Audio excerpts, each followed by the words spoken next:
What's going on, guys? Welcome to the channel. I hope everything sounds good now. For some reason, my mic was muted. It seems like every time I try to do a stream, there ends up being some type of technical difficulty. Thank you guys all for joining me. I hope you can hear me now. I think everything's working correctly. Do me a favor, guys. Don't forget to like the stream. Make sure you're subscribed if you're not subscribed. If you guys want to become a member and get access to custom emojis like Sleepy McGregor and Joshua Fabia, the link is in the description for that. If you guys want to support the channel another way, you can buy a shirt like this. The link is in the description for that as well. And basically, on this chat, we just talk about any and every MMA topic that maybe I didn't make a video about. And even if I did make a video about it, we can talk about it more in depth. Usually before I do these live chats, I kind of make a tentative list of stuff that we can discuss. And on today's, at least in today's title, is Darren Till overrated? Banning oblique kicks, Paddy Pimblett's next fight. I also put, maybe talking about Sean O'Malley's next fight. Somebody requested that. Talking about my 2021 prediction record so far. Which fights did I get right? Which ones did I get wrong? And where I went wrong in those predictions. Kevin Lee's future, and UFC 266 is right around the corner, so we can talk about Alexander Volkanovski versus Brian Ortega. But as always, you guys can fill the chat with questions, and whatever you guys want to talk about is what I want to talk about. So first off, let's start talking about Darren Till, and is he overrated? Because that is a massive topic. I did a video about Darren Till. Where does he go from here? A lot of people seemed to like that video. It did well.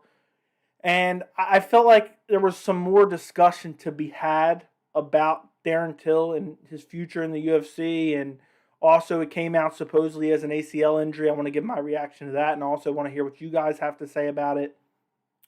But there always, when I do these live streams, it's not a short list to really discuss all the MMA topics that go on in a week. I try to make videos on all the all the important topics, big fights coming up, big news. But there's always stuff that I don't get to, and this is the perfect time. You guys can put it in the chat. If by some chance you're watching this replay in the future, if you guys have a question you want me to cover, just leave it in the comments on the video, and I'll talk about it next week. But first off, let's talk about Darren Till. Is Darren Till overrated? And this is a question that's been going around the MMA community. I've seen it all over YouTube. I've seen it all over Twitter. And the answer to that question, for me, in my personal opinion, is yes, Darren Till is overrated. And what I don't think people understand about when you say a certain guy is overrated, at least in my particular case, what I'm saying when I say Darren Till is overrated, I'm saying people were higher on his skills than they probably should have been. But I think what people hear when you say somebody is overrated, they hear this guy's a bum, this guy's trash. So me saying Darren Till is overrated, I'm not saying he's a bum. He's still a high-level fighter. He has high-level striking. But what I'm saying is his skills, by the vast majority of the MMA community, overrated his skill set and had more confidence than I think was appropriate based on what we've seen in the past for him to beat other high-level guys, especially in the middleweight and welterweight division. So again, just have to repeat this. Me saying Darren Till is overrated, I do not mean that he's a bum. I do not mean that he is trash. I do not mean that he's not a high-level fighter. I am just saying the vast majority of the MMA community has set a higher bar on his skills than I believe there's reasonable evidence to go off of and say that. That's exactly why I picked Derek Brunson in this fight. But again, we get some right, we get some wrong. I'm not talking about this specifically just because of that prediction. But what I'm talking about is the evidence. Is the evidence there? And people were talking about Darren Till like he was going to be a world champion. And even though I believe he has some high-level qualities to his fight game, I don't believe he's championship-level material, at least not yet. And that's not to say he can't get there. He's only 28 years old, I believe. So that's not to say that Darren Till can't find his way to make himself championship level or championship caliber. But as of right now, I believe a lot of people are overvaluing what he's shown so far. And the reason I'm saying that, and I want to go over it a little bit, even though I've gone over it in previous videos, just, to go really more in depth in this topic. You look back on his UFC career alone, right? And the first name that he fought was Donald Cerrone in 2017. Now, Donald Cerrone in 2017, I'm not saying by any means he was terrible, but Donald Cerrone was fighting at, welterweight, and he really didn't belong at welterweight. He just lost to Robbie Lawler, then he goes on to fight Darren Till. He loses to Darren Till, and Darren Till finishes him. And I really believe a lot of people after that fight said, oh, he's the real deal. He beat Donald Cerrone. Donald Cerrone didn't even belong at welterweight. He was just fighting there for fun. He knew he didn't have championship prospects at lightweight. He's fighting there for fun.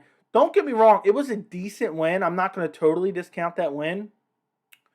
But that's his last finish. And I believe, is that his only finish within the UFC?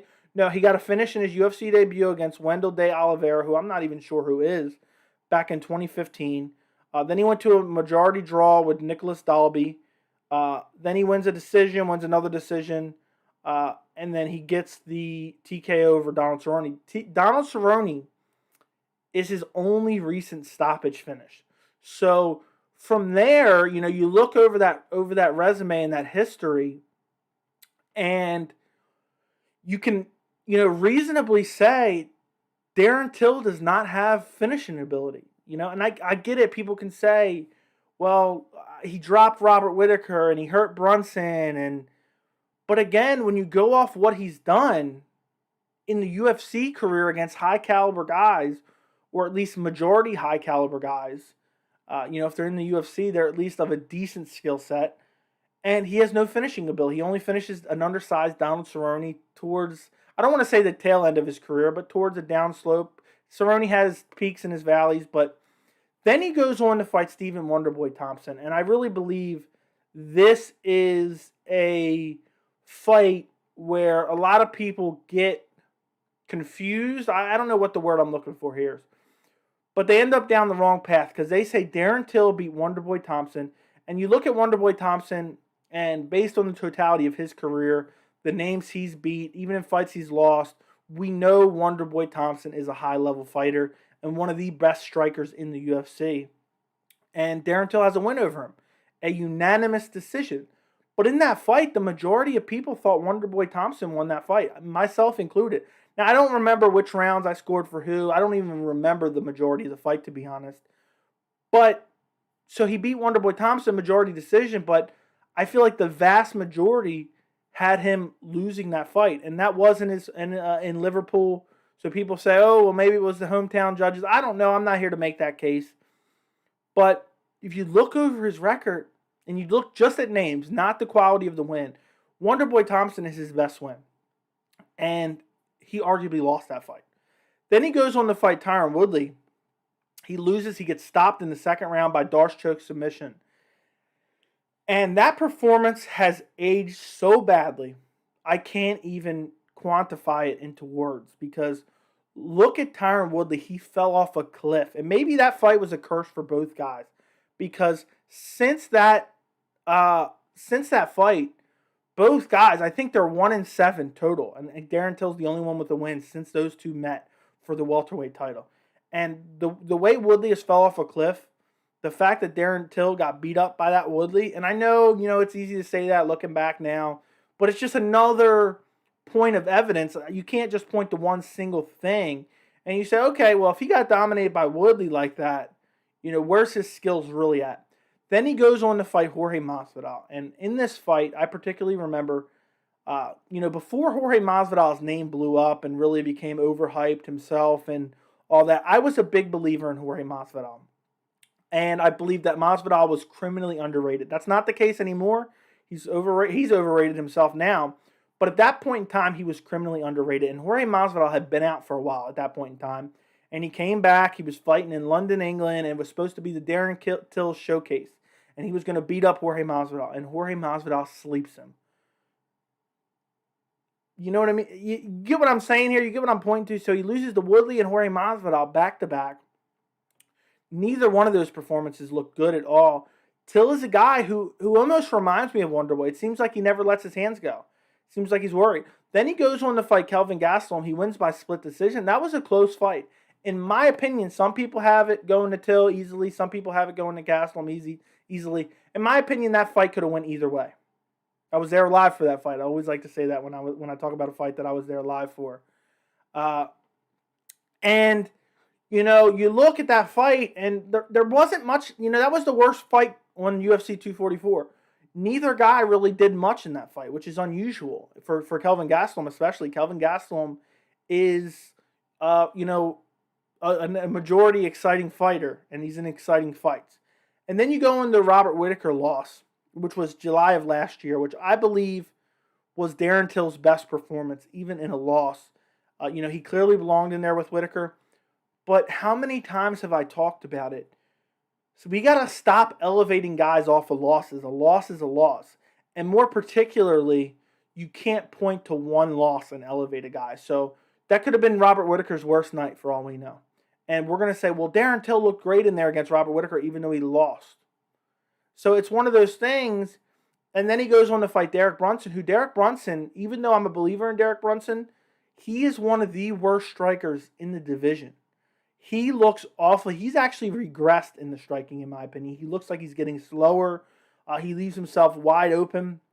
And Derek Brunson goes in there, and Derek Brunson just absolutely demolishes him, in my opinion. And, I know people are hyped up over the third round. Darren Till hurt him a couple times or whatever. Even myself watching it live, I was, oh, he's hurt. He's hurt. He got clipped up a couple times. But at no point did I feel like Derek Brunson was close to getting stopped. And I know now we have to factor in the ACL, and we'll get to the whole Derek Brunson fight in a second. But just looking over that career as I just went through it, he looked good in the Robert Whittaker loss. He looked okay in the Kelvin Gastelum win. He looked in the Masvidal fight. I don't want to say he looked terrible because he did drop Masvidal, I think, once. He looked decent in that fight. So I don't want to crap on him on the Masvidal performance. That was a decent performance, even though he got brutally KO'd. Looked terrible in the Woodley fight. And you just go through these performances, and I know he's fighting killers. I'm the first to always say. But again, I'm not saying that Darren Till is a scrub. I'm not saying Darren Till is a bad fighter. I'm not even saying that he's not a high-level fighter. I'm just saying if you take the collective MMA community and you get the feel for Darren Till's skill set from them, I feel like the overall opinion of, at least before this fight, the overall opinion of Darren Till was higher than it should have been, in my opinion. I just feel like it was higher than it should have been. And Darren Till, there's evidence to point to that. There's a sound argument to say, well, show me where he looked great. Show me where he looked great, because I don't see it. Other than a 2017 performance against Donald Cerrone, where did he look great? Where did he look championship caliber? Because he doesn't let his hands go. And let's talk about the Brunson fight. Let's actually get into, I did a post-fight on it. I've had a chance to watch it again. And that fight, I know now we have to factor in the ACL, which is kind of weird. I always hate, and I get it, but I hate when a guy chooses to fight and then afterwards, whether it's him or his buddies or his coach, come out and say, oh, well, he was injured. Well, then you shouldn't have fought then. And I get these guys have to make paychecks, but then if you're going to fight injured, just keep it to yourself, because there's nothing that does other than try to undermine the other guy's performance. And in that fight, Derek Brunson was able to take Darren Till down with ease in that first round. Easy takedown. He shot in on it. And Derek Brunson, I keep wanting to mix him up and call him Darren Brunson, does not mix in and close the distance very well. I just don't see it. He's very sloppy. He leaves his chin wide open and exposed. And I know Darren Till is one of those guys who maybe he doesn't let his hands go because he's a little bit fearful of the takedown. But in that fight, I felt like there was multiple opportunities. And what I was most disturbed with is once he was on the ground, he just really offered nothing. And I know some people were commenting on the post-fight, we can easily watch something and we can have two different opinions on it. But when I see Darren Till wrapping around Derek Brunson and holding him like that, and just looking over at the referee, hoping that he'll stand them up, for me, that's offering nothing. He offered nothing off his back.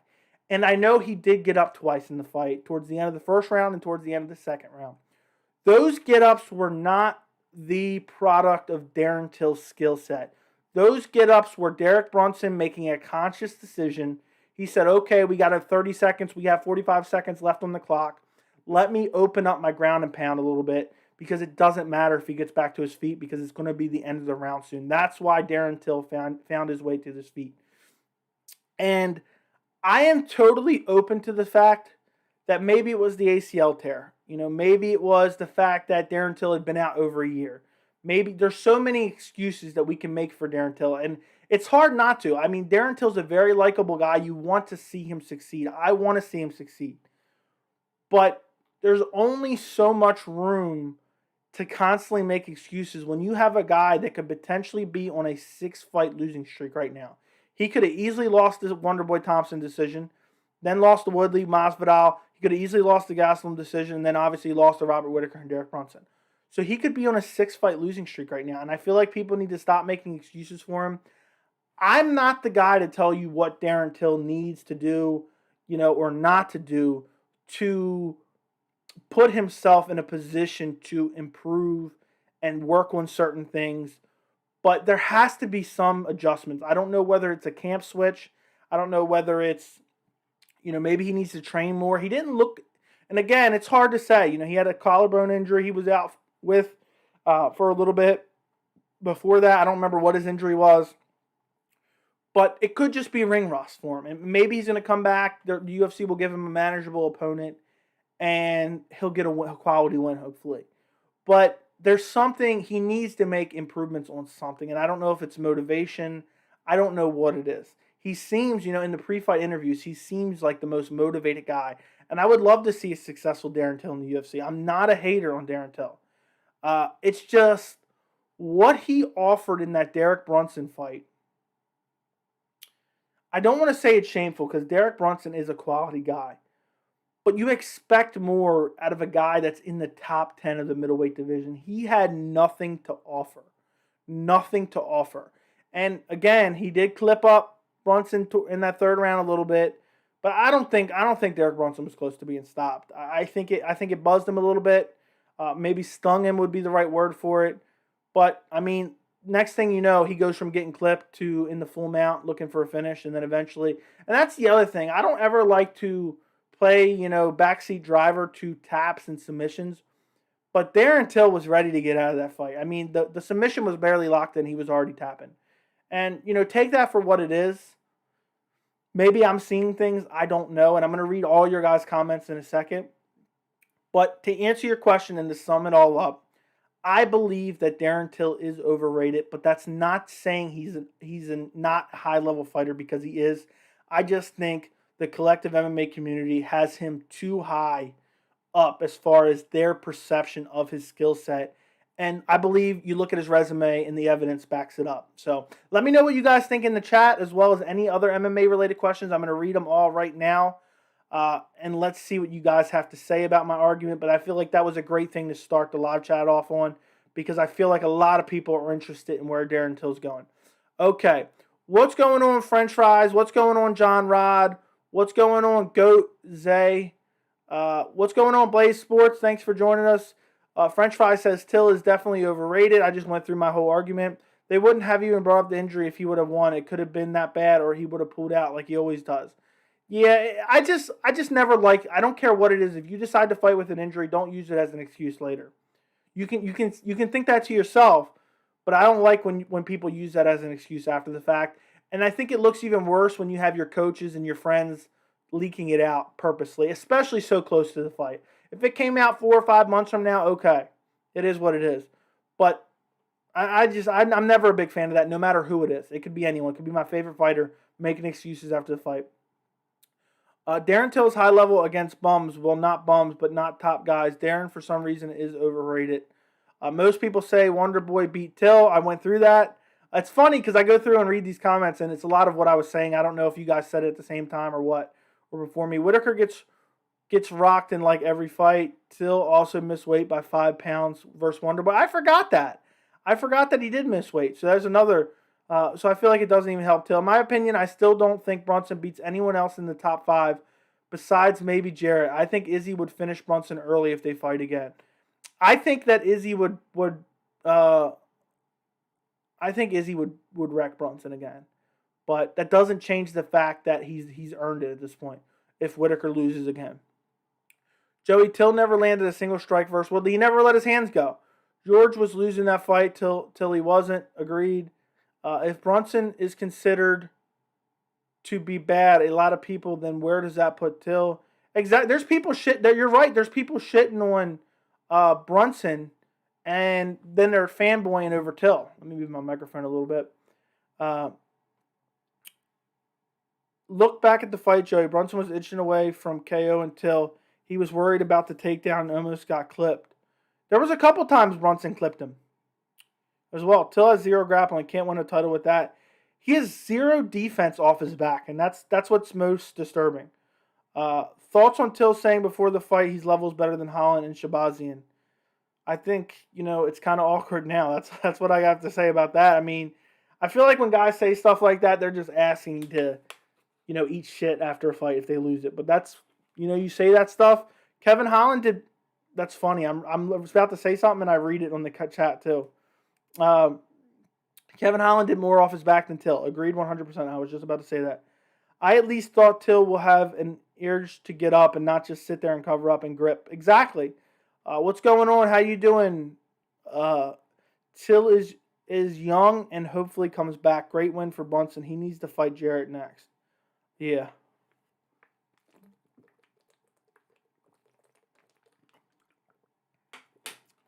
Okay, guys. So keep filling the chat with questions and comments, whatever you guys want to discuss. I'm going to pull up something right now. Give me 1 second. By the way, guys, I love doing this now that I figured out how to add graphics to my stream. If anybody's watching this and they're not subscribed, make sure you subscribe and make sure you turn on notifications. I do a live chat every Wednesday and I do videos on all the MMA stuff going on in the world so you guys can enjoy that. Till is young and hopefully comes back. Great win for... Okay, I already read that. Yeah, I think Brunson deserves a title shot, honestly. But with the timing and everything, maybe go fight Jarrett. I think Jarrett is the fight to make, and it really puts the cherry on the top of his win streak. I really do. I really do. A win over Jarrett Cannonier, there's no denying him a title shot. And if he wins the title against Arasanya, I could see him retiring. And I would love to see him go. Like, I believe Brunson has become higher fight IQ Brunson because he tries to go in there now instead of running at people with his chin straight up in the air. He knows his limitations and he tries to grapple and take people down now rather than being crazy on the feet and getting clipped up and KO'd. I think Till needs to change his team and train more grappling. Yeah, I've always heard, and I don't know this to be a fact or not, but I've always heard over in the UK, there's not as much training partners as far as grappling and wrestling. So maybe he needs to get with somebody who's more grappling and wrestling based and work on it that way. I think that could be a factor. It's hard to say. But, I mean, he has to do something about it. Otherwise, he's not going to be successful. I mean, even, obviously, like Chris Weidman at this point in time, we never know if he's ever going to return. But Chris Weidman, before the leg break, I believe he would have dominated Darren Till. And I'm not high on Chris Weidman at all. He would have been able to take him down, hold him down, beat him up. Well, I hate when fighters lose then say they was injured. I kind of praise fighters who win and say they was injured, though. I don't like anyone talking about how they're injured afterwards. I just don't like it. If you're willing to step in there, and I get it, it's a slippery slope because they need the paychecks and whatnot. But I just keep it quiet. What's going on, Dino? Okay, so let me pull something up.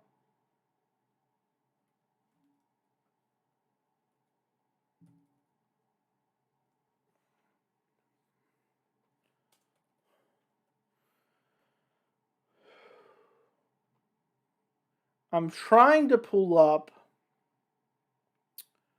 the rankings like the top 50 rankings, because there's something I want to talk about in a minute.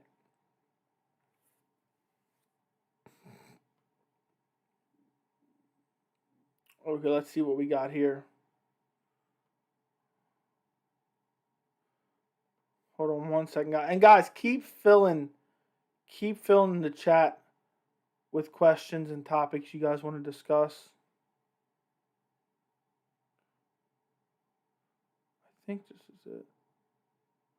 Okay. MMA World Rankings. I want to look at more than just like a top 10 because I want to try to figure out Paddy Pimblett's next opponent. So, we'll get to that in a second. I think, okay, read that. Okay, already read that. What's going on, Dino? Your knowledge of MMA is on point. Hopefully you get lots more subscribers. I think I will. It's just a matter of time.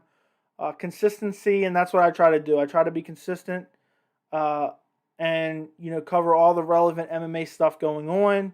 Do live streams to interact with you guys and talk about the stuff that I don't cover in my videos. So thank you. But thank you for the compliment. I appreciate it. Till just needs to go back to Brazil and train more, BJJ. He needs to do something, man. I don't know what it is. I'm not qualified to say what it needs to be. But there has to be something to address those issues. And there's someone smarter than me that he has to be working with that can tell him what he should do. So, did you watch the Contender Series yesterday? Yes, I did watch the Contender Series yesterday. I actually did a live stream for it, and I'll be live streaming every Tuesday for the Contender Series, as well as my weekly Wednesday live chat. So, join me next Tuesday for the Contender Series as well. Cody Flexer, what's going on, my friend? I hope you're liking the new emojis. Mike Perry and Joshua Fabia. I like using them myself, too. Okay, let me send that in the chat. And then in a second, we're going to get to a couple more things that I have typed up. What did you think of the UFC signing Alex Pereira? I think it's very interesting. I think it's a great storyline, but I'm curious to see what kind of matchmaking is done with him, and if he can make his way to a title shot somehow. And just because of that backstory that he has 2 wins over Arasanya is a massive backstory, and I really believe that if he can get a couple quality wins and the UFC matchmakes him the right way, we will see a title fight in his future. I really believe that. I always forget this. By the way, guys, go follow me on Twitter. I always try, if you have a Twitter, the link is in the description. I always try to tweet out when I do a live stream. So in case you guys you don't get notifications or whatever, you guys will see it on there. I always forget though, but I do it midstream.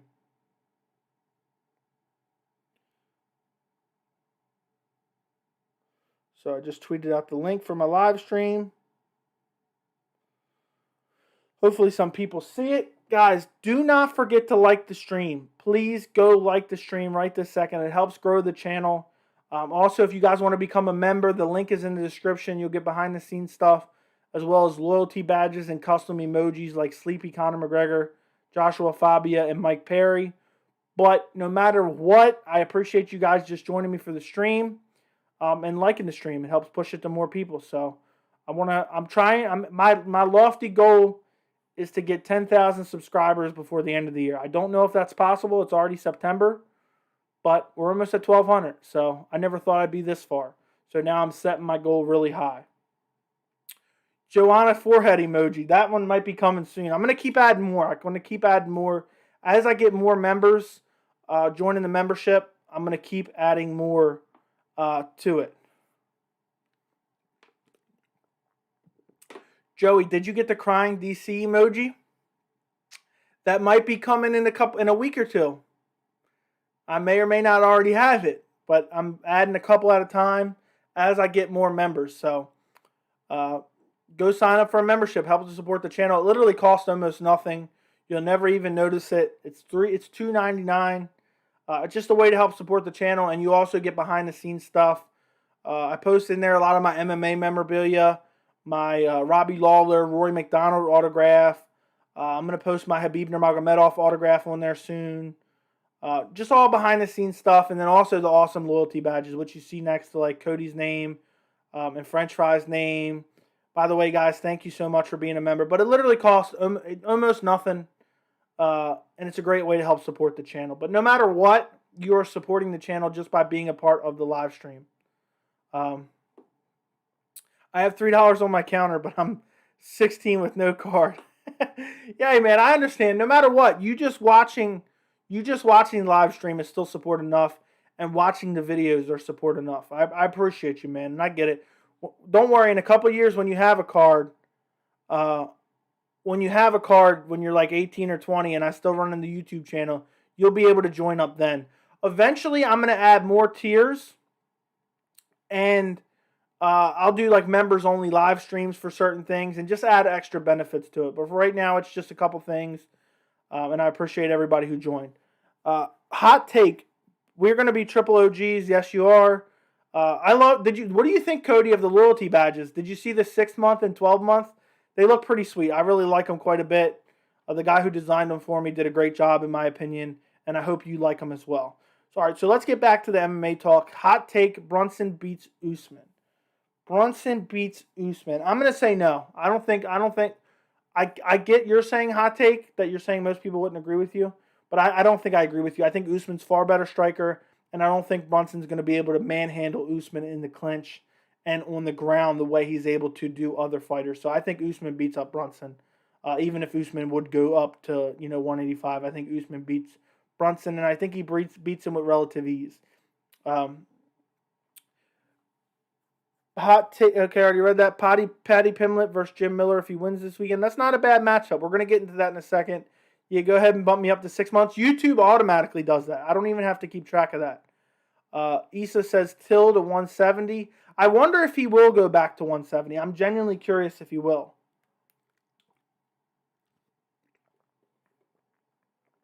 What's up, Torrin Brown? Thanks for stopping by the stream. Okay. So next up, before we get to Paddy Pimblett's next opponent, which I'm going to talk about here in a minute, now that I have the rankings up, let's talk about, for a few minutes, banning oblique kicks. Because I put out a video, there were some people for it, some people against it. I put out my opinion, but I wanted to talk about it more and see what you guys thought live. Because I find it strange that I feel like the banning of oblique kicks is getting a lot of support. So, guys, even if you comment on that video, let me know in the chat what you guys think about banning oblique kicks. Because in my personal opinion, it doesn't make sense. Because sometimes, a technique is designed, and maybe if it's fully, what's the word I'm looking for? If it's used to its full potential, it can be devastated. In the case of Rountrees versus what's his name? Modestus Bukauskas or something like that, I think is his name. I can't remember exactly how to pronounce it. But when it's used to its full potential, it can be absolutely devastating. But at the same time, you have a technique that's been used for probably 10 years at this point in time. And for 10 years, it's caused one fight stoppage. And we don't even know the extent of the injury. So how are you going to ban a technique that, people are saying, oh, well, it's only aimed to blow out your name. Well, what about the people that use that to stop forward pressure? There's plenty of people like Robert Whitaker uses to stop forward pressure. People use it all the time. Jon Jones uses it to stop forward pressure. And it's not always just to blow it. There's been one fight finish again. So the evidence is on my side. And if you start to ban techniques because it's causing injuries, then why wouldn't you ban checking leg kicks first? There's more broken legs than, there's been knees messed up over the course of the last 10 years. So I don't get it. If I am open to an argument of banning the technique, like hypothetically, and I said this in the video, but if there was people throwing oblique kicks with massive succession, and for whatever reason it was overpowered, and every Saturday for fight nights we were getting 4 or 5 blown out knees and year ends, year outs for ACL surgeries, then I'd be open to the argument. But when we have one fight finish over the course of it's probably been being thrown for about 10 years, I don't think the argument makes any sense. And I think head trauma is more dangerous than blowing out your knee and can be more. And people keep saying it's career ending. You guys, somebody who's saying it's career ending, please put in the chat whose career has been ended by an oblique kick, because I'm unaware of that. So I just think when you see a guy who's not very well known, who's not super popular, who's not known to be, he's not a massive UFC star, and he lands it with such nasty succession and just tears a guy's knee, and it just looks nasty. It's not very aesthetically pleasing. I think it's ridiculous that now all of a sudden people want to ban it. But it's been something that's been going on for a while that people have talked about it. But just because Khalil Rountrees is the one finishing the fight with it, if Conor McGregor did it, they'd be like, oh, he invented the technique.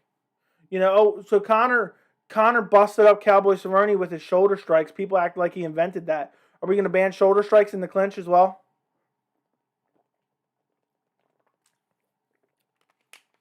And I'll never understand the people saying career ending. What about head trauma? Look at TJ Grant. I mentioned TJ Grant, and I think I'm going to do a full video on TJ Grant.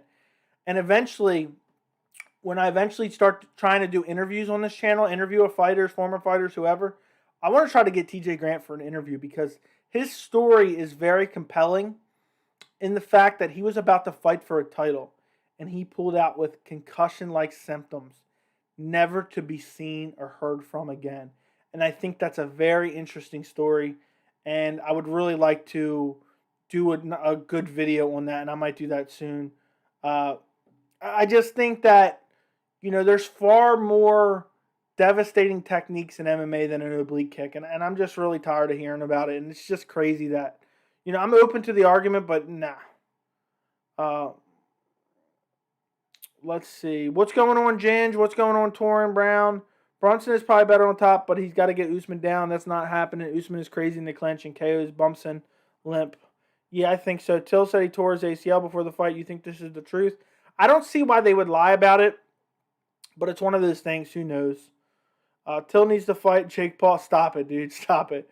Don't want to come off as a hater, but I'm not impressed with Paddy at all. He got hit way too much in the fight he had last week.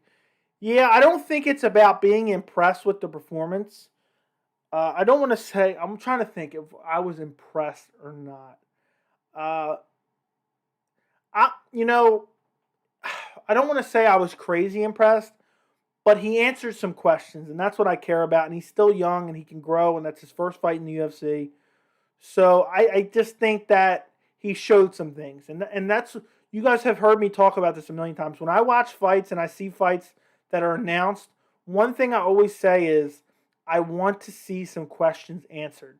And we got some answers about Paddy. We know he can face adversity and still come back. Some guys, they get rocked the way Paddy got rocked. And it can be at any level. It could be like a middle tier UFC fighter. It can be a high level UFC fighter. It can be a lower tier UFC fighter like where Paddy's at right now. And they get rocked and they pack it in. And I've talked about that plenty of times on this channel. And at least we got some questions. He can face adversity and he can come through it. Now, do I think some fans are crazy and act like Paddy Pimblett is the next, champion right now when we haven't seen any evidence of that? Yes, I do think some people will act crazy.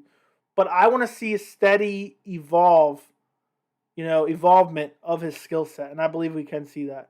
What's good? What have I missed? We talked about Darren Till and some of the oblique kicks. What's going on, dual core? Hope you're doing well. Definitely needs to chuck his chin. Definitely needs to get a little bit better at that. Ban armbar. Why? Hold on. Why ban it at MMA fighter? You should know how to defend it. You're a pro. The reason in fighting is the biggest company in the world. Some people are worried more about the knee than not head trauma. Agreed. Ban punches as well because you're going to have CTE if you don't defend yourself. What a stupid idea. Roundtree got so much crap for it. Agreed. He did. He got a lot of crap for it. Everything is career ending. Anytime you step in the cage, you can lose your life. People worried about a kick. Exactly. I mean, look what happened to Chris Weidman. His career may be over. All because he threw a kick. So, and that's devastating to a guy. Who that's how he makes his money. That's how he supports his family. People gave Roundtree a lot of crap what he did, but it's not his fault. Opponent couldn't defend the kick. Agreed. He shouldn't have got as much crap as he got. Darren Till versus Uriah Hall. What do you think? I actually thought about that after I made my matchmaking video. And I think that's a good possibility that happens. Because Uriah Hall is a very winnable fight for Darren Till. Nick did shoulder strikes before Conor. Everybody did shoulder strikes before Conor. I was being sarcastic because people always saying Conor invented shoulder strikes. I was impressed by Paddy's composure. Exactly. He answered some questions. And he showed some things that you want to know about an upcoming fighter. People showed us ways to get out of the way of that kick, and when you throw the kick and miss, you leave yourself open. That kick isn't as overpowered as people think. It's not overpowered at all. I mean, if you miss, and I said this in my video, you miss one of those and you're trying to go for a hard stomp oblique kick, you leave yourself open to a counter. Thing is, Paddy's still super young. He's pretty cocky, but that's how you get your name out there. Get big fights. I see him being a problem down the road. I hope so. I think if he continues to win, he will be a massive star. He was losing for a bit, but his UFC debut, he kept it together, smelled blood, and got the finish. That's what I love about Paddy Pimblett in his first fight. The killer instinct. There is too many guys. We even seen it on the Contender Series last night. There's too many guys that will hurt their opponent, and then next thing you know, instead of going for the kill, they're shooting in on a takedown. You know, they rock their opponent. Their opponent's dancing all over the cage, doing the stanky leg, about to fall over, and you just shoot on him. Paddy Pimblett rocked him and went after him. Now am I anointing Paddy Pimblett to be the next champion? No, I'm not. But I really think that he answered some questions in that fight. And for his debut, I think he answered a decent amount of questions. He was okay. All the fighters have some kind of injury when they have a fight. No excuses. He done well for a first fight. Didn't seem to have jitters one bit. Agreed. By the way, guys, if you're just watching my channel for the first time, make sure to go subscribe and turn on notifications. Help me grow the channel. Help me to get to 10,000 subscribers before the end of the year. Only a couple months. I'd love to see it happen. So if you're not subscribed and you're watching this live stream, go subscribe. If you are subscribed and you're watching the live stream, make sure to like the video. That's the best way that this gets suggested to other people. The more people that this gets suggested to, the more people that watch and the more people that subscribe, and we can really grow this channel to be pretty big. What's up, Big Joe? What's going on, Dude, Swag Boy? Hope you're doing well. Tom Aspinall versus Bagoy Ivanov should be an undercard of Gain versus Francis. I don't mind. Yeah, I wouldn't mind that fight. Who does Khalil Rountrees fight next? That is a good question. And usually before these live streams, I pull up the UFC rankings, but I did not today. So let me pull it up real quick. Khalil Rountrees. Does he deserve... I don't know if he deserves a ranked opponent yet. What do you guys think? Does he deserve a ranked opponent? Let me take a look, see. Let me see where he's ranked on rankingmma.com. So Modestus Bukauskas is ranked number 35 on MMARankings.com. Let's see where Khalil Rountrees, he's ranked number 28. Has he fought Ian Cutelaba yet or no? Ian Cutelaba's got a fight with Devin Clark on the 18th. So in 2 weeks, Ian Cutelaba fights Devin Clark. Maybe the winner of that fight can fight Khalil Rountrees next. I don't know if Khalil Rountrees... Has he fought him yet? Let me take a look. Let me take a look at something. I would love to see that fight, though, if it hasn't happened yet. For some reason, I feel like it has, though. Yes, it has. Yep. He fought him in 20. So give me the Ian Cutelaba rematch. I wouldn't mind seeing that. I think that'd be a good one. Remember Danny Hamilton? Yes. Paddy versus Tony Ferguson. That pumped the brakes on that one, man. Paddy does not deserve a fight with Tony Ferguson. In my opinion, the next two fight cards are absolute snooze fest. What's the main event for UFC Fight Night, September 18th? Let's see. Oh, I'm trying to think. Is that the Ryan Spann versus Anthony Smith? I'm with you, man. That fight card is trash. Shout out Daniel Hamilton. Tony would love that paycheck versus Paddy. Tony would beat the brakes off of Paddy, in my opinion, right now. Stop dancing on Tony Ferguson's grave. In the TKO sequence, Paddy threw an uppercut, and the angle he threw it reminded me of Conor so much. Stop. Stop the comparison. He's his own guy. Let's see what we got going on here. Guys, keep filling the chat with questions. Keep filling the chat with questions. Aspinall versus Gane, future matchup. I don't think so. Aspinall still has a lot to work on, and he has a lot of fights to go before he starts talking about the, upper echelons of, the heavyweight division right now. But he's gotten a good start.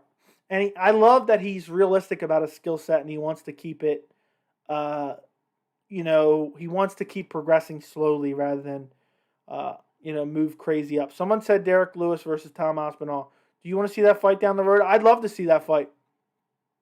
But I don't know if either guy's going to want that. I don't know, man. Aspinall, that'd be a big fight for him, and I think that's a very winnable fight for him. What rank is Jimmy Crute? Jimmy Crute is like number 15. He's number 14. And who does he have a fight with?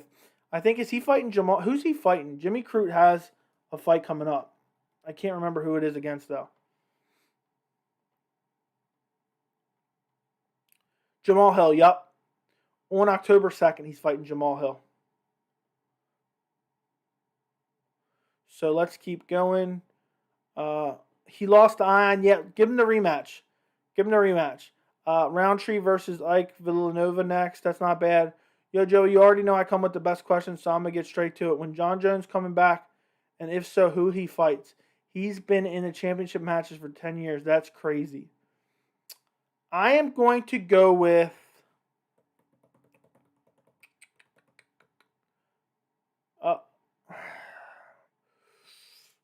who's Jon Jones going to fight? That's a great question, man.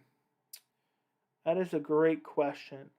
I believe Jon Jones fights who's ever UFC heavyweight champion.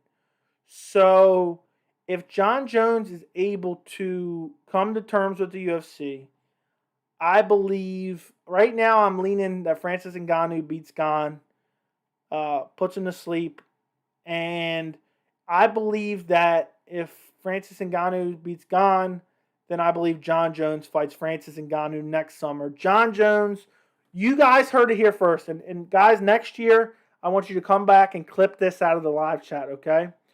Jon Jones versus Francis Ngannou for the UFC heavyweight title, July 2022, International Fight Week in Las Vegas. That's the fight. And I'll probably go there live. I want to. Should Stipe retire? I don't think so. I think he can still do well within the division, but it's kind of a weird logjam right now, and Stipe is not getting a shot, I don't think. But there's plenty of paychecks out there for him. And he's not super old. He's only fighting once a year. But I think he sticks around for a little while. I want him to stick around. Who won the Roundtree versus Cutelaba fight? I forgot. Cutelaba won. 29 Paddy. What are you saying there? Vitor versus Costa announced. That, maybe they just announced it, but that's already been known for a while. I actually have a video on that fight from a couple months ago. I put a video out. It's somewhere. You can find it in my recent videos, within a month, probably 2 months ago I put it out. Or maybe a month and a half. Something like that. September 18th, we're going straight to Bellator. Davis versus Romero are going to be crazy. I will be streaming Phil Davis versus Yoel Romero. I love watching Yoel Romero fight. I favor Yoel Romero in that fight, and that should be a fun fight. I'm just mad we didn't get Anthony Johnson versus Yoel Romero. Are you going to watch Evander Holyfield versus Vitor Belfort? No, I'm not. I am not watching that. That is just something that I believe is really just gross, honestly. That's the only word I can describe it. I'm not into those freak shows, but it's just, I can't believe, what's Evander Holyfield, like 60 years old at this point? 50 years old, something like that. He's so old. I can't believe they're sanctioning him to fight. They had to move the fight supposedly just because they wanted to get it sanctioned. It's crazy.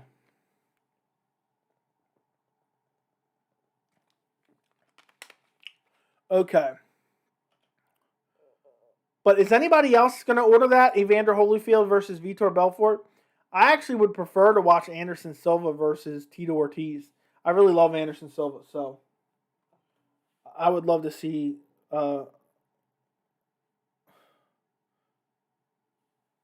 I love watching Anderson, so I would be more likely to order it to watch that, but I'm not. No way, I'm watching that freak show. I'm not a big fan of freak show fights. Tom Aspinall wants to move up slowly. He said he only plans on being in the title picture in about 5 years. He wants to work his way through the rankings bit by bit. I got to respect that personally. I agree. I agree with you 100%. How can you not respect that? Tom Aspinall. Let's see where he's at currently in the rankings. He could fight Augusto Sakai next. Augusto Sakai's available. He's on a losing thing. Chris Daukaus. Who's Chris? Chris Daukaus is fighting Shamil Abarakmanov or whatever the hell his name is. I can't pronounce it half the time. Let's see. Aspinall versus Tybura after he loses to Volkov. UFC usually likes to match winners with winners. What does the winner of the Kai Kara versus Cody fight? What's the question there? Are you asking who wins, or you're gonna have to rephrase that, my friend? I'm sorry. Keep the questions coming, guys. Keep the questions coming. I'm catching up on all of them.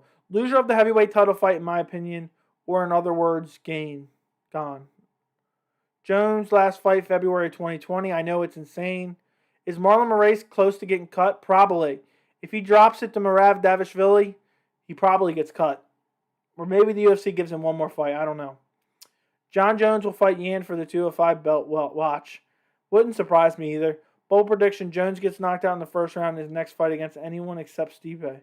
Would love to see Yan versus Jon. I think Jon beats Yan. Why does Tony Ferguson keep saying Khabib is scared? I think he's just mad he never got that fight. Jon Jones will never get knocked out in the first round to anyone. Evander's 58. He's almost 60 years old. Here he is. Vitor's old. He's like 55. Vitor's back on the TRT, though.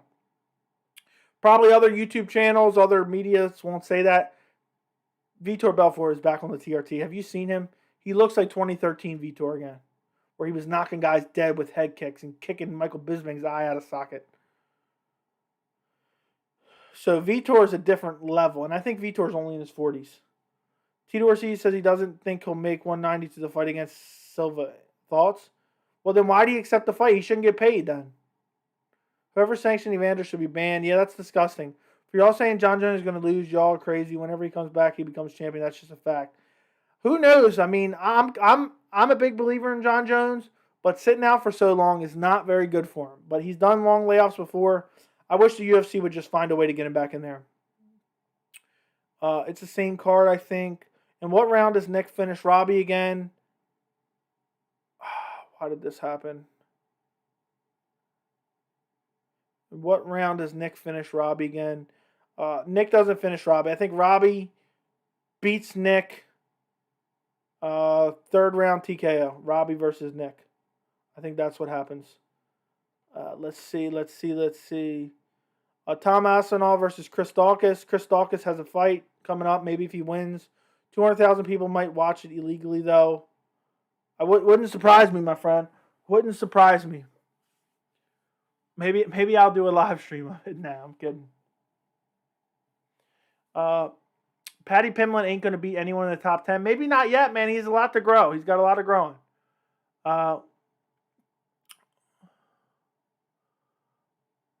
Let's talk about Beneil. Do you think he gets the winner of Makhachev versus Dos Anjos for a title eliminator fight? That probably makes the most sense. I think that makes the most sense. What does TRT stand for? Testosterone replacement therapy. It's a form of PED. I want to see Holyfield versus Tyson 3. That would be some Rocky 3 ending. I don't, man. I don't like seeing old guys fight. It really is sad most of the time. Will Brandon Moreno lose to Alexandra Pantoja for a third time? I'll say no. I knew you would answer that, Mark. Will Paddy fight O'Malley? Different weight classes. LOL, goodbye. Okay, goodbye, my friend. Tony Ferguson teased and moved to 170. I think Tony fights in 170. I'll let you know. Lawler versus Diaz. Jorge said if Nick wins against Robbie, looks good, he would want to fight him. How do you see that fight going? I think Jorge beats him up, but it's all a matter of how Nick looks in the Robbie fight. How would Sean O'Malley do at 125? I don't think he would do very well, particularly because I think he would be sucking himself down to almost nothing. Chandler or Gaichi? I'm going Gaichi. I think Gaichi's just overall better fighter. He has great leg kicks, great stand up, great power. Chandler has a questionable chin, and I just really favor Gaichi. But Gaichi, what he showed with his takedown defense and his lack of jiu-jitsu off his back, if Chandler can get him down, there might be some trouble there. But I don't know if that's going to happen. I see that being a crazy fight while it lasts, and probably a Gaichi first round finish. Could Stipe fight at 205, and how would he do versus Yan? I don't think he could. I think he's too big for 205 probably. But if he could, I think he loses to Yan. I think if Paddy ever fights O'Malley, they would do it at featherweight. I don't think that'll ever happen. You're a wealth of MMA knowledge. Holy cow. I don't know if that's sarcasm or not. If it's not, thank you. Probably he's got Chandler, Gaichi. Chandler has no chin. If anything, Sean should move to 145 and stop fighting midgets. Maybe. But if he can make 135, he's fine. Okay, so let's move on, guys. Keep filling the chat with questions because I'll get back to reading them in a second. If anybody's watching who's not subscribed, make sure to subscribe, like the stream. That's how more people get to see the stream in their feeds. So like the stream right now if you haven't already. There's like 20 people in here. There's 13 likes. So guys, I'm talking to you. Go like the stream for me. Help grow the channel. So let's talk about who Paddy Pimblett should fight next. Paddy Pimblett beats Luigi Vendramini by TKO at UFC Vegas 36. And now the big talk is who should he fight next. So guys, put in the chat, who do you think he should fight next? I don't think he should be fighting a top 15 opponent yet. So it's kind of hard. You have a plethora of names that you can really pick out. Who do you want to see, Paddy Pimblett fight next? There's so many different guys. So right now on RankingsMMA.com, which has like a top 70, it has a top 72 right now. You have Luigi Vendramini at number 70, ironically. Let's see where Paddy Pimblett's currently ranked on here. 54. So he's in the 50s. Who could he fight next? Who would we see? And it's kind of weird because you don't want to match him up with someone who is on a losing streak himself. You want to match him up with another guy who's on a winning streak, but you don't want to match him up with another big contender where you're going to have to kill off one or the other. So I've been trying to think who I would match him up with next. You can match him up with John McDessie. John McDessie on RankingsMMA.com is currently ranked 36. John McDessie is a notable UFC fighter. He's been around for a while. He's coming off a win over Ignacio Bahamondes. I think that could be a legitimate fight for him, and that could give us some answers and also gives him a little bit of a stiffer test. Let's see. Who else could we match him up with? We definitely ain't matching him up with. I would personally love, this is the fight that I came up with, but this gets into the case of you're killing off one of these guys who's a potential contender. I would love to see him against Ataman Azaitar. I would love to see that fight. Azaitar's undefeated in his MMA career. He's undefeated in the UFC. He's currently ranked number 32. But I hate to kill off one of those contenders. So it's one of those things where I'd love to see the fight, but I want to see both of those guys progress. I think Christos Gigagos versus Arman Sarukian. If Sarukian wins, I think that's too much of a step up. I really think that is. He's currently ranked number 4. I'm not ready to see. I think Paddy should probably fight 2 more fights before he fights into the rankings. So really, I don't want to see him anywhere close to that. So the couple options I would give, maybe, let me go back a little bit.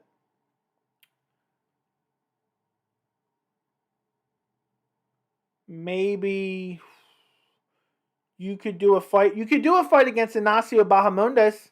Ignacio Bahamondes has that crazy KO spinning back kick against Roosevelt Roberts a couple weeks ago. That could be a fight they could make. I wouldn't mind seeing that. Both guys are kind of still young in the UFC, and that's a winnable fight for Paddy. I don't think Paddy should take a massive step up.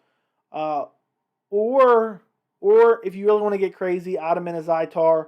Or if you really want to get crazy, Jim Miller if he wins this week or this upcoming weekend against Nicholas Mota. So there's your 3 opponents I come up with, Paddy Pimblett. Let me see what you guys think in the chat. You guys keep filling the chat up, guys. Keep filling the chat up.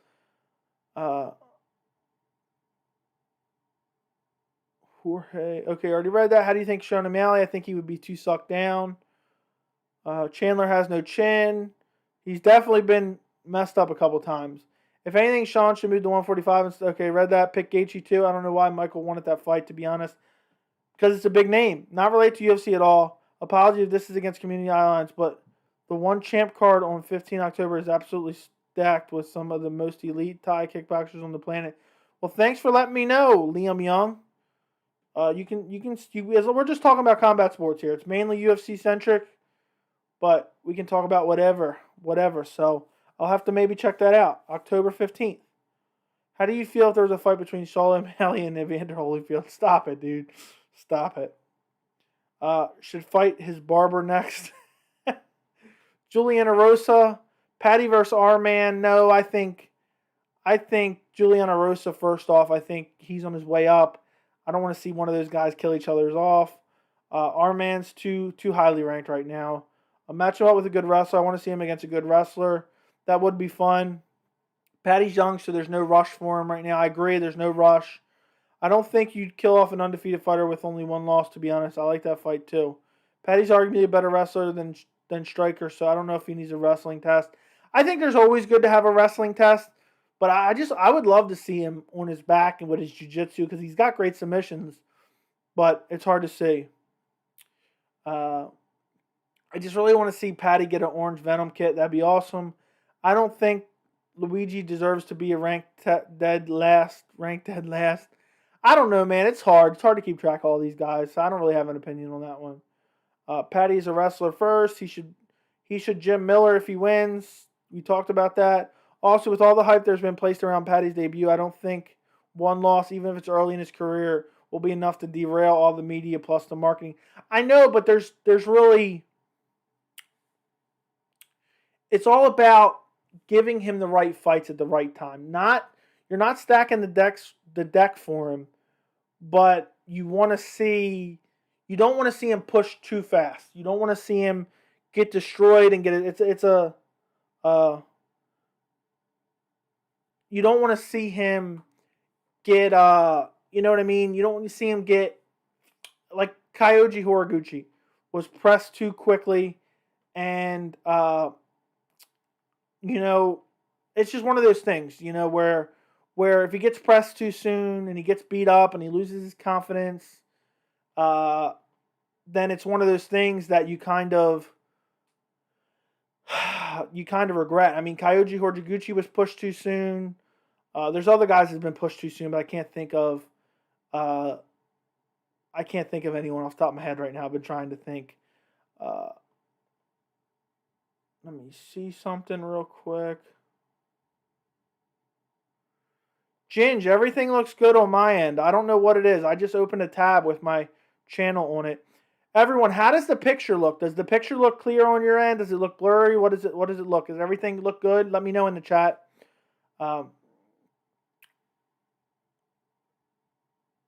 Also, with all the... Okay, read that. A little off topic since I'm about to leave. If Tony makes a permanent move to welterweight, who does McGregor fight for his return fight? I don't think Tony makes a permanent move anywhere. But McGregor fights probably Nate Diaz in his return fight. You can watch all the One Championship events for free on Bleacher Report's YouTube. MMA Joey, you should grow out your hair and get a Paddy haircut. That's basically what my hair looks like when it grows out anyway. So maybe I will. Sean O'Malley versus Coca-Cola Can is the fight. Sean O'Malley versus Demetrius Johnson. Yeah, I think Demetrius will beat him up. You also don't want him to be like Sean O'Malley where he does nothing. Agreed. But he's still very young. Sean O'Malley's multiple fights in. Looks fine. It's 4K quality. What's crazy is YouTube does compress this a little bit because I do low latency, which makes the picture quality not as good on live streams. But I hope some of you guys watch my 4K videos on a 4K device because it looks incredible. I check it out on I have an LG CX OLED 4K TV. And the picture quality on my 4K videos, and I'm the only. You guys correct me if I'm wrong. I am the only MMA channel that does 4K videos. And if they didn't take so long to render, I would do every single video in 4K. But some of them I want to get out quick. So I do 1080p and it looks just as good. Plus, I feel like less than 30% of you guys are probably watching them in 4K. But if there's another MMA channel that does 4K video, let me know, because I don't think there's anyone that comes close to touching my video quality. That's exactly why you guys have to subscribe. All right, Dual Core, thanks for stopping by the stream. Appreciate you. Grant Dawson opponent pulled out. That'd be a good fight for Paddy. Who was Grant Dawson supposed to fight? Who wins Rockhold versus Strickland? It's hard to say because Rockhold's been out for a while, and he's a guy that I was very high on. And if Rockhold is even a shell of his previous self, I think he beats Sean Strickland. I think Rockhold has some of the best top game in all of the UFC. I think he has phenomenal jiu-jitsu. He has great top pressure. He has great striking, while his defensive striking needs some work and his chin is suspect. I think he beats Sean Strickland. I think he can get him down. I think he can submit him. I think he can hold him down and ground and pound him. But with anything, you always got to worry about Luke Rockhold's chin. I really think that Rockhold's chin, but maybe the time off has really helped him. You know, we've seen it with guys like Brian Ortega. The time off can really do a lot for a fighter. And, you know, maybe we'll see. We'll see. But I think Luke Rockhold beats him. I think Luke Rockhold's very good. And if Luke Rockhold can return to form, I think he would be a big threat to Israel Adesanya. I would probably favor Adesanya to beat him. But the key to beating Adesanya is taking him down and holding him down. And if anyone can do that, it's Luke Rockhold. But I don't know if that's Luke Rockhold of now or prime Luke Rockhold of a couple years ago. What's your thought on Alex Pereira, the only guy to KO Adesanya in kickboxing? He just signed to the UFC, is fighting at UFC 268. I'm excited. It's a great storyline. It's a very good storyline. And if he can string a couple wins together, that will be one hell of a fight to put on. With the great backstory of they fought before, he knocked him out, he beat him by decision at one point in time. I love that. So, but it's all a matter. I've heard this story before. We've seen it. Joe Duffy came into the UFC, the last guy to beat Conor McGregor. It usually never works out the way you want it to work out.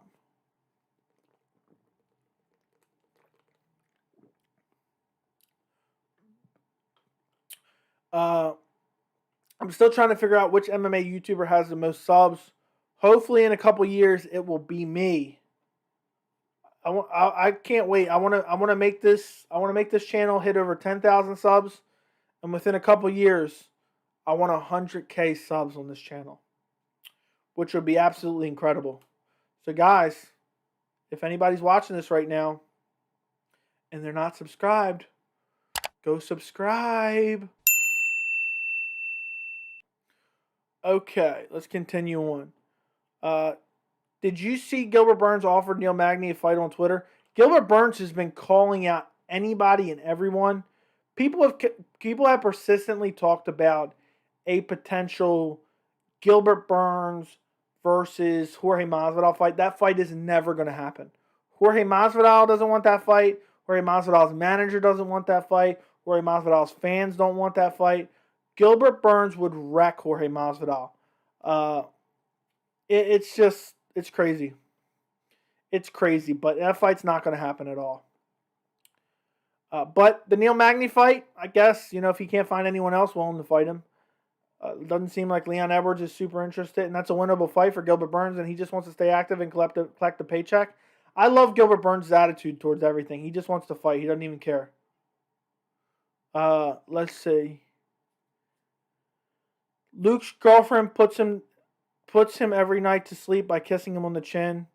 I've said that before. He was supposed to fight Diego Ferreira. Grant is ranked 23. Diego's number 12. He pulled out. Grant is a good fight for Paddy. That wouldn't be a bad fight. Alex Pereira is dumb good too. K1 stays popping off with banging strikers. I thought you said bargain strikers. I hope so. I hope he's as good as the hype is. I've only seen a little bit of highlights here. Who do you have winning between Bobby Green and Al? I'll probably go Bobby Green. Some nights Bobby Green looks like a world beater. Other nights he looks terrible. So that's a tough fight to pick. I really think that's a coin toss, 50-50 fight. For 100K subs, can you get a tattoo that says Sean O'Malley is the GOAT? Absolutely not. I'm predicting now you will be at 100K subs by March or April of 2022. That'd be awesome. I don't know if that's going to happen, but that'd be awesome. I'm always setting my sights high, but we'll see. Joey, you say 100K, 1 mil by the end of next year. I see you corrected yourself. Hopefully, man, that'd be a big MMA channel. I don't know if that's possible, but I got my goals high. I've just got to keep being consistent. I don't feel like there's another YouTube channel right now with the video quality I'm offering. I feel like there's a lot of takes that I give you guys on fights that nobody else is saying. And also, I feel like a lot of people in YouTube in general, they come on here, whether it be an MMA channel or anything else, and they're acting like a character of themselves. When you guys see me on these videos and you see me in these live streams, this is me. This is just a real me. You know, I'm not putting on some character or anything like that. I'm just giving you my honest opinions. I try to be as unbiased as possible, especially when picking fights. I leave all bias out of it as much as I can. Everybody has some type of bias, whether it's consciously or subconsciously. And that's what I do, you know. So I hope you guys enjoy it. It seems to be working. I'm 5 months in, and we're almost to 1,200 subscribers, guys. I'm only like about 25 subscribers away from 1,200 subscribers. So if you guys know anyone who enjoys MMA, you know, send them my channel and tell them to subscribe. But no matter what, guys, I promise you, I don't know how long it's going to take, but we will hit 100,000 subscribers on this channel. I don't know if it'll be 2 years from now. I don't know if it'll be 2 months from now. But I will keep this channel going, and I plan on growing this channel to be massive. And you guys are all a part of it. And these live chats and this live chat box here gets frozen in time the second these live streams end. And we will know who was here for these early streams. And, you know, the early members, French Fries, Cody, I appreciate you guys for supporting the channel early. And we will see when we hit 100K. And imagine then, I'll be blown away. That's my goal. I don't know how long it'll take, but I'm going to keep pushing and pushing and pushing. As my videos get put out to more and more people, the channel will continue to grow. So, let's see. Have you ever ordered shoes from GOAT, Joey? I don't know what that means. Masvidal doesn't want anyone. This isn't old or washed up. Think his camp's really pushing for him to rack up a W? For sure. He wants that Nick Diaz fight, guaranteed. That's the fight that he wants. Nick Diaz versus Jorge Masvidal isn't a bad matchup. It sells well. I think it'd be a fun fight. And it could be a winnable fight for Masvidal, depending on what kind of shape Nick is in. How about Michael Johnson versus Paddy? I actually like that idea, but that might be too much of a step up. Because Michael Johnson, while he's sometimes craps the bed in fights, he's a good fighter, and he's very fast, too. Joe, would you ever interview MMA stars in a podcast format such as Sean O'Malley? I want to eventually interview fighters, even if it's like low-level fighters or not very known fighters, and post videos on them. It probably wouldn't be a podcast format. It'd be like 10, 15-minute interviews. I want to get into that, and I think it would be a lot of fun. MMA On Point has 800K subs, and their videos are trash. Well, I've wanted to start an MMA YouTube channel for probably 8 years now, and what drives me nuts is I'm a massive MMA fan, and I could find no good content, really. There's very few people that I can sit down and enjoy, and I don't feel like they're lying to me based off their bias. There's nothing worse when you're watching an MMA channel of some sort, and you just feel like they're so biased towards a certain fighter. I can't stand that, and I never try to let that happen. And then there's people who are just solely focused on betting, which I'm not a big fan of. I like you can mix that in there. But when you're just talking about betting 24/7, it's just not fun for me. So I decided to become the channel that me as a fan would love to watch. And it seems like you guys are really enjoying it. So that means something to me. I appreciate you guys very much. Also possibly doing during fight watch-along commentary during events. Those are pretty popular with. I do those already. I do them all already, Liam Young. Are you a new subscriber, Liam Young? because I do those already. I did them for the Dana White Contender Series. I did them for the Darren Till fight. I do a lot of those watch-alongs. The UFC channel. Hold on, I'm falling behind now. The UFC channel has 12.3 million subs. Yeah, but that's a massive company. We need a Joey's version of the Schmo. Stop it. You offer something no other MMA channel has. Love Joey Love. What is it that I offer? And technique breakdowns. I would love to get into that more, but I still got to expand my knowledge as well. My cousin is almost at 1 million and has 800K subs. What's the channel? Joey should troll MMA fighters on Twitter for clout. Easy way to get 100K subs. I'm not a big fan of trolling. Hey, Joey, how are you doing today? I'm doing well. How are you doing, Sif Master? Bro, what was Darren's excuse this time? Apparently he tore his ACL. I'm definitely locked in for moderator when you blow up. Yep, you're locked in. One of the early members, guys. Become a member of the channel right now, guys. The link is in the description.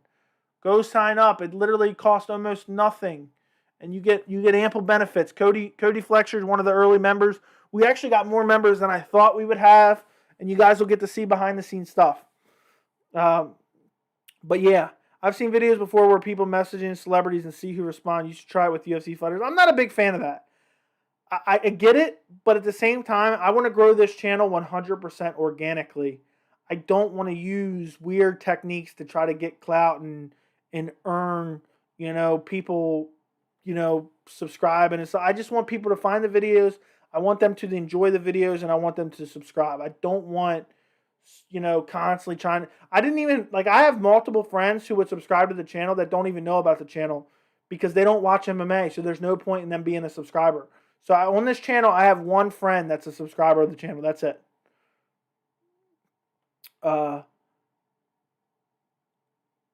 Nick Diaz versus Jorge Masvidal. Heck no. Wouldn't mind Jorge versus Leon. I want to see that fight as well. Is it weird that I don't give an F for Diaz versus Lawler? No, not really.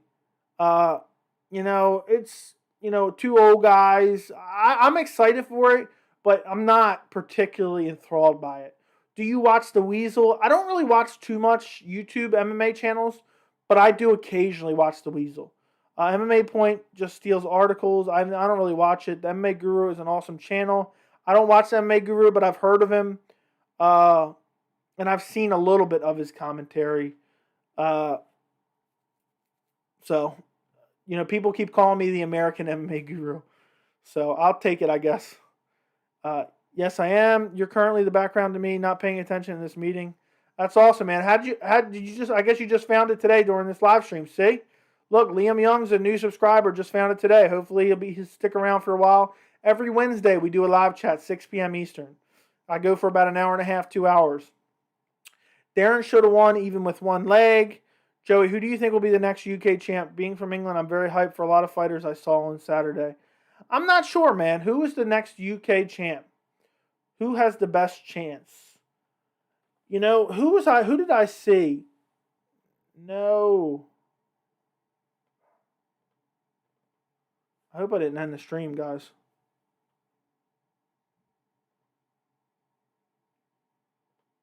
I think I'm still streaming, but I accidentally closed out the thing.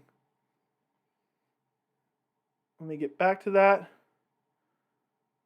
Somehow I hit it like a shortcut and I closed everything out. Okay.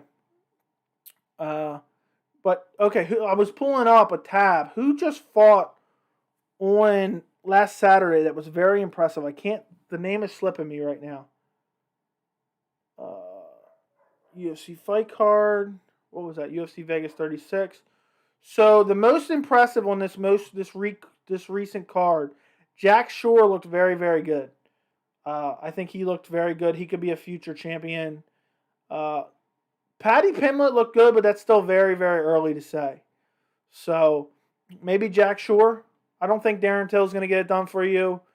And my memory is terrible, so it's slipping right now. And I can't think of anyone off the top of my head. Let me go to the UFC rankings, see who's in the rankings currently, see if I can get a better answer. Never mind, I don't think he's from the UK. Where's he from?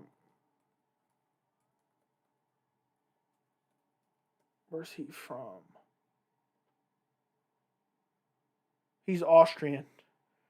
So, never mind. I was going to say Alexander Rakic, maybe. But he's Austrian. Sorry, my friend. I couldn't remember if he was from somewhere. Would you ever get into jiu-jitsu, and who do you think you would tap out? I have no idea, man. But I'd love to. And I feel like Leon Murray is a dark horse for UK champ. Maybe. Maybe, my friend. Let's keep going. Darren did well in the third, but he tapped so fast. He tapped so fast. He tapped so fast. I could not believe it, guys. I really couldn't. Literally, he was just ready to tap out the second he got taken down. It was actually sad. Okay. Guys, keep the questions coming. I appreciate you guys. We'll go as long as we keep having questions, we'll keep the stream going. It definitely shouldn't be on the main card. Okay, Cap, MMA Guru is super biased and really annoying. I don't watch him enough to know. MMA E-Money MMA Picks, great channel. I'll have to check it out. I really, between recording all my videos and living regular life, I don't have time to watch other MMA content. I try to a little bit here and there, but there's so much stuff going on. Paddy, Jack Shore, next UFC champ is still UK champ is still yet to be born. Leon Edwards has a pretty good chance if he counts. I don't think he has a great chance. I don't think he's going to beat Usman. Tom Aspinall, I doubt it. Isn't Gary going to kill Williams? I'm mistaken in what we're talking about here. Bisping's still the pride of England with one eye. Yeah. Tony Ferguson versus Jorge Masvidal at 70 would be good. I'd love that too.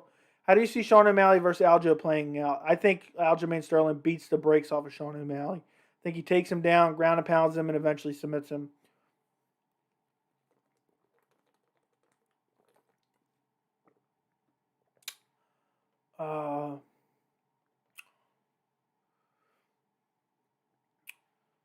Batty will end up 500 fighter at best over his next 5 fights. Who knows, man? Who knows? Maybe you're right. Maybe you're wrong. I don't know. I'm not ready to make an opinion yet.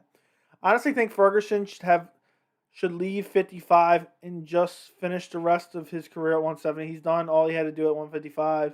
I think he's just going to go wherever the biggest fights are available to him. Bisping is one of the most underrated fighters. He became a champ with one eye. Imagine fighting against an elite fighter with one eye. Just amazing. Yeah, Bisping, definitely one of the greats to do it. I mean, imagine winning a fight, winning a UFC title with one eye. Leon fight out of England, but he's born in Jamaica. Oh, yeah, you're right. Is O'Malley jealous of Pimblett? Probably. Did Darren get raw dogged? Yes. Are you growing an Arlovsky beard? No. This is just my typical beard. Dark horse at 155, so I'm asking which fighter at 155 is crazy good. Okay. Dark horse at 155. Which fighter is crazy good but is a dark horse? Okay. Let me give you an answer on that one.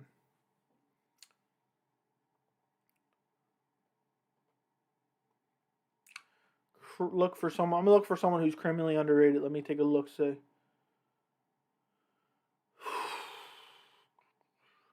There's some guys who I'm high on, but they're very, very,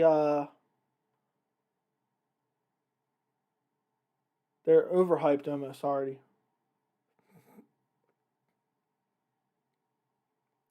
I don't know right now. I feel like everybody, maybe Mateusz Gamrot, I think is how you pronounce his first name. He's looked very good, but his best wins against Jeremy Stephens. So I'd say he's a dark horse.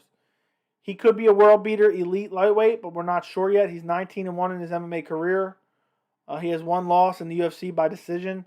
So Gamrot is my dark horse at 155, guys. There's so many great guys at 155, honestly.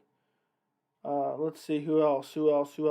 Rafael Fitzev, I think he's a little bit overhyped, especially after his performance against Bobby Green.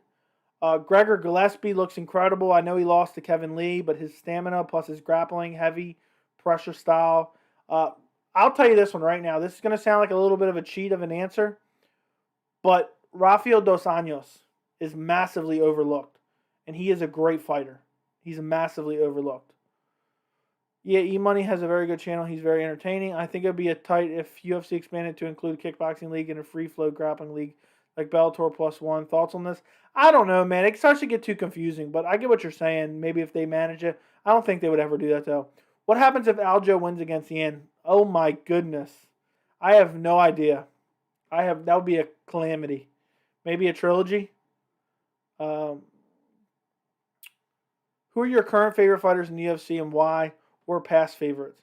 Robbie Lawler, Khabib Nurmagomedov, Anderson Silva, all my favorites. Who's a current favorite? Current favorite. I love watching Yuri Prohaska. I love Charles Oliveira. How can you not like Brandon Moreno? My favorite fighter to watch is Jon Jones, honestly. Unfortunately, we haven't got to see him for a while. Bisbank, stop it. I don't want to talk about that. Who's your least favorite fighter personality-wise? Probably Conor. I find him so annoying, incredibly annoying now. T. Ferg would repeatedly get taken down at 170. Islam Makhachev is dark horse at 155. I don't think he's dark horse because a lot of people think he's going to be champion. So that's the opposite of what dark horse is. Dark horse is what I take as people don't think they have no chance. Let's see. Okay, our man Sarukian, I mentioned him at Big Boy Facts. Oh yeah, Gambrat is good. 155 is hardest division. Top 15 is crazy. I personally think bantamweight's probably the best division in the UFC, but 155 is nasty too. RDA Lamau, are you serious, Joey? Yeah, he gets massively overlooked. I think he could still be champion at lightweight. He's massively overlooked. RDA is overlooked. Okay, good. He beat Islam in a 5-round. I think he beats Islam in a 3-rounder. If RDA beats Islam, does he get a total shot? I don't think so. RDA is beat up. Yeah, but he's fighting elite guys at a weight class above where he probably belongs. Gotta go, my guy. Glad I found your stream. Peace. Look forward to seeing you in the future. Sometimes I do a Friday stream too. So just make sure you turn on notifications, Liam, and you'll be able to see when I go live. And if there's any fights this Saturday that are worth streaming for, I'll stream for them. RDA's still a beast. Just look at who he's fought. Agreed. Who's overlooked? RDA, Lamau, dude's a savage. Yeah, I agree, but a lot of people overlook him. Look, there's a lot of people saying that basically, RDA is going to get destroyed by Islam, and I think it's a competitive fight. He may lose, but I think it's a competitive fight. Wish Paul Felder didn't retire. Who does Conor beat in the rankings? Good question. I think he loses to Charles Oliveira. I think he loses to Dustin Poirier, obviously. I think he loses to Justin Gaethje. I think he loses to Beneil Dariush. Out of everyone I mentioned so far, Beneil's his most winnable matchup, but I don't think he beats Beneil. I think he probably loses to Michael Chandler, but I think he has a decent chance to beat Michael Chandler, but I think he loses to Michael Chandler. I think he gets destroyed by Islam Makhachev. I think he loses to Tony Ferguson. I think he loses to RDA. I think he could probably beat Dan Hooker. I think he loses to Gregor Gillespie. I think he probably beats Diego Ferreira. And then I think he loses to Brad Riddell. I think he loses to Rafael Fitzev. I think he loses to Arman Sarukian. I think maybe he could beat Thiago Moises, which is sad. People are going to call me a hater, but that's my opinion. That's my opinion, guys. Irish Dragon looks solid against RDA. Agreed, and that was short notice. Wish Paul Felder should fight Ferguson. That's not going to happen. If Islam finishes him, that's a great win for Islam. Agreed. How good do you think Beneil is? I think Beneil's good. I think that Beneil is in a tough spot. But I think Beneil would lose to Charles Oliveira. I think Beneil would lose to Dustin. I think Beneil would have a chance against Justin Gaethje, but he'd probably lose. I think Beneil probably loses to Michael Chandler. I think Beneil probably loses to Islam Makhachev. So basically, I think he loses to everyone in the top 5. There's your answer. And I think he probably loses to Dos Anjos too.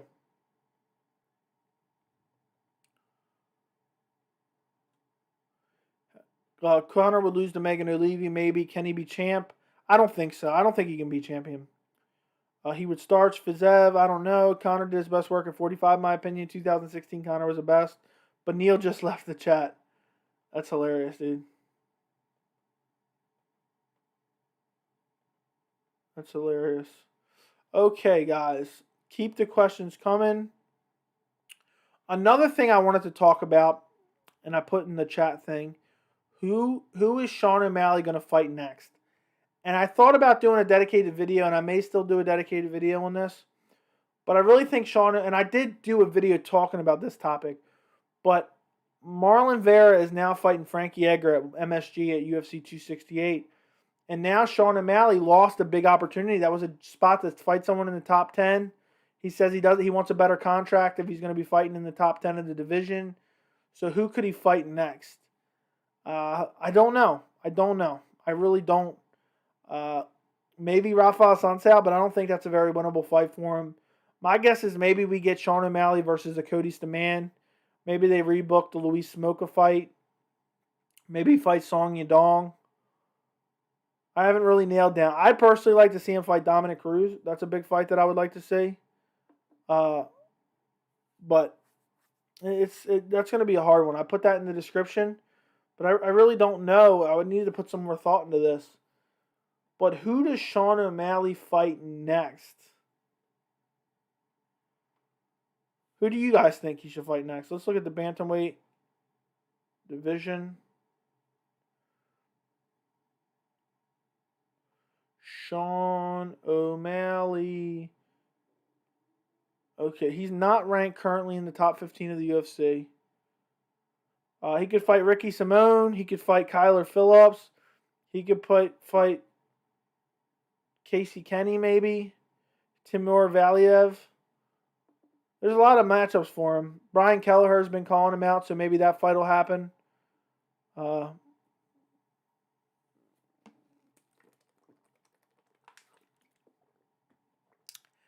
don't know. I don't know who Sean O'Malley fights in this one. Maybe Cody Stamann. Cody Stamann's currently ranked number 14 in the division. I think he's going to want somebody. Give O'Malley Jack Shore. I wouldn't mind seeing that. Kyler and Casey will be off limits. They're training partners. Okay. I didn't even know that. I forgot. So maybe Song Yadong. I think probably Ricky Simone or Cody Stamann's probably next for him. He missed a big opportunity to fight Frankie Edgar because that was the most winnable top 10 matchup. I'd love to see him versus Dominic Cruz. O'Malley should fight Garbrandt. Garbrandt's going down to 155. Let's see. Wait, Rafael Sunsao booked to fight? I don't think so. Maybe he is. Maybe I missed it. Sean O'Malley versus tough winner Ricky. That'd be a hilarious build-up. Do you ever watch Jesse on Fire MMA podcast? That guy goes full crazy out his whole time. Like a warlock. No, I have not watched him. I've seen him a little bit before with his Diego Sanchez stuff. But he's more of like a soap opera MMA type guy. Not that I'm clowning it or anything, but I'm just not into that at all. But I did see some of his Diego stuff. People were commenting on my Diego videos talking about Jesse on Fire. So he did good. He did some big Diego Sanchez videos. Sean O'Malley accused TJ Dillashaw of dodging him. O'Malley guy is very delusional. Dillashaw would literally wreck that guy probably. O'Malley should fight Garbrandt. Already talked about that. Ricky Simone, who was ranked 16. That's probably who Sean fights. Agreed. Renan Barao. That's hilarious. John Rod. That ain't going to happen. What a career, fall off a cliff Renan Barao did. That was crazy. I actually want to do a video. Fights where guys were never the same again. And Renan Barao's one of them. O'Malley can fight Yadong Song as well. Kyler, okay, I already read that. Song Yadong. Song his dong. Song Yadong, definitely. Or Kerry Phillips would be great. I think Song Yadong can beat O'Malley. I think O'Malley probably wins. O'Malley doesn't want that Dominic smoke. Ricky has already accomplished more in the UFC than O'Malley after only one win. Joshua Fabia made Jesse on Fire career. Would you fight Joshua Fabia? Nah, man. He's got that death touch. But look, big boy pants golf. Look at this nice Joshua Fabia emoji. I swear to you guys, I was the first person that found that picture of Joshua Fabia leaning up against a tree. And people started taking that from my channel and using it on their channels. I was the first person that used that photo. I take full credit for that. I saw a bunch of other channels using them. And people took it from me. Not that I'm complaining, people can use the image. But I was the first person that used that image.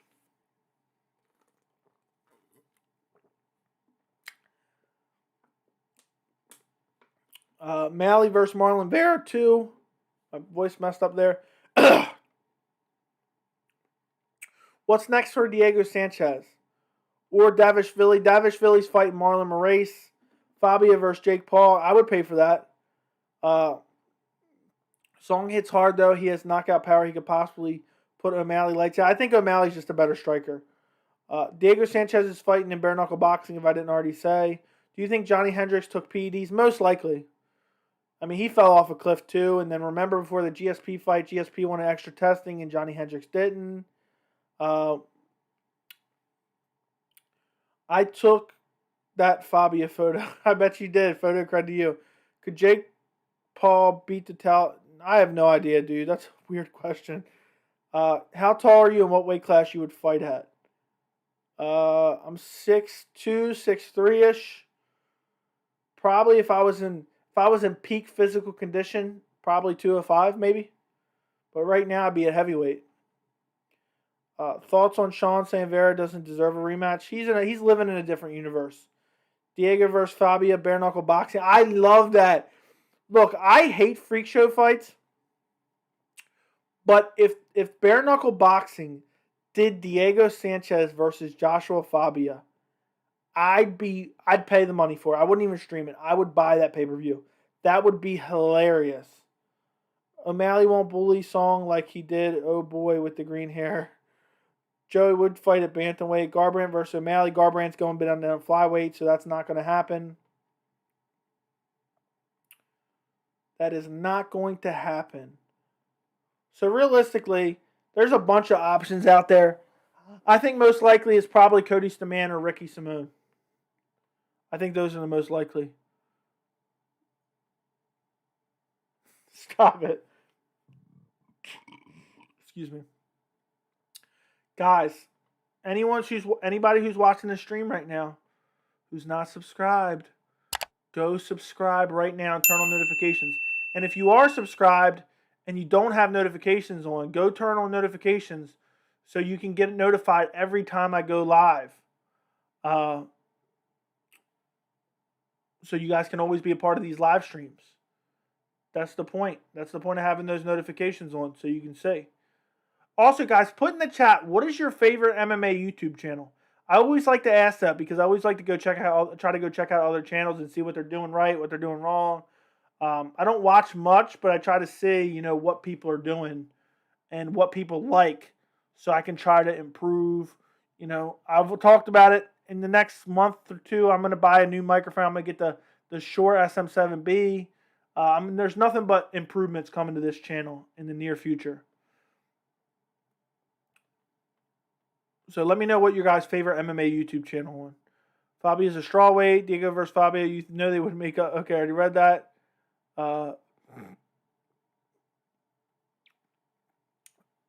Garbrandt promised to Sugar that Daddy will be back to 135. I guess he's probably planning on winning the title at flyweight and then coming back to bantamweight.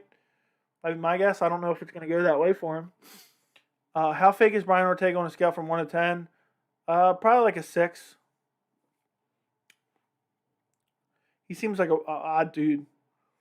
Would you rather be a great grappler or a great striker? Probably a great grappler. I don't know, but either one's good. Ortega made drinking Modelo is lame. Have you heard of Evander Holyfield versus Vitor Belfort fight? I'm legit scared for Holyfield. That guy can barely talk nowadays. How is he allowed to fight? They actually moved that fight to a different state just because it wasn't going to get sanctioned. Disgusting, and the best word for it is gross.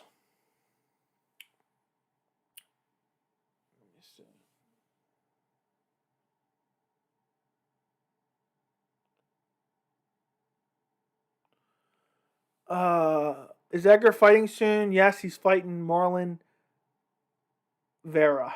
Weighing in, believe you me, Bisbing has the best MMA channel. I watch clips of it sometimes. I like your audio and camera quality, very nice. Thank you, my friend. Thank you. I try to go for the best video quality for any MMA YouTuber out there. I do 4K videos all the time. So I hope some of you guys are watching the 4K videos. Edgar's fight. Okay, you need a comedian sidekick. Yeah, eventually as I grow the channel, I would love to do collaborations with other YouTubers, but right now my channel's kind of so small that I'm not trying to I'm not trying to like steal other people's, I'm not trying to build my name off of other people, I really want to just organically grow it as it is, rather than go and trying to do collaborations with other people and then get subscribers off of that. I want to grow my channel for itself. Maybe when I get to about 10,000 subscribers, I'll try to like do a collaboration with another MMA YouTuber of some sort.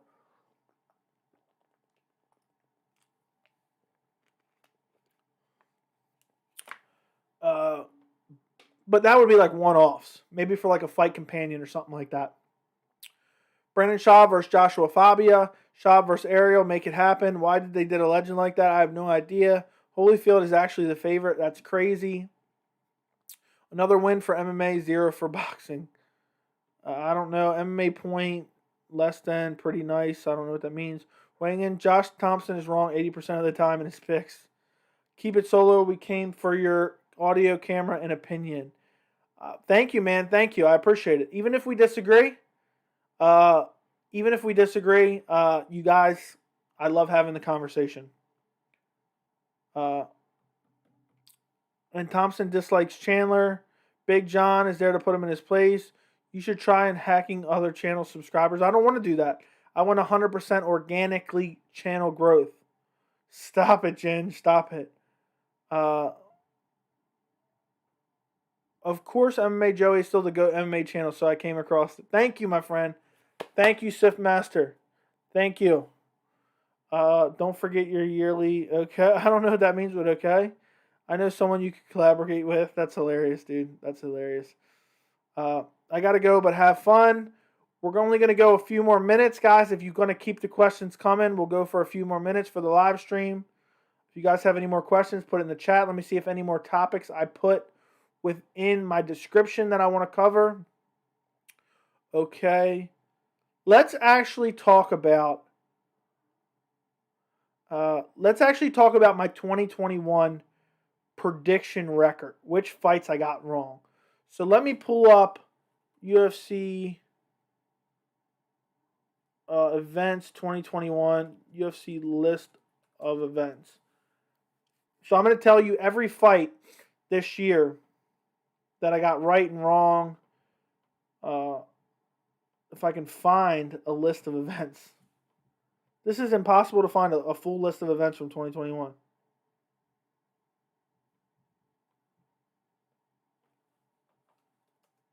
Because right now I have a pretty good record. I keep track of all main events and all title fights. Okay, let's see what we got here. Okay, I found a list.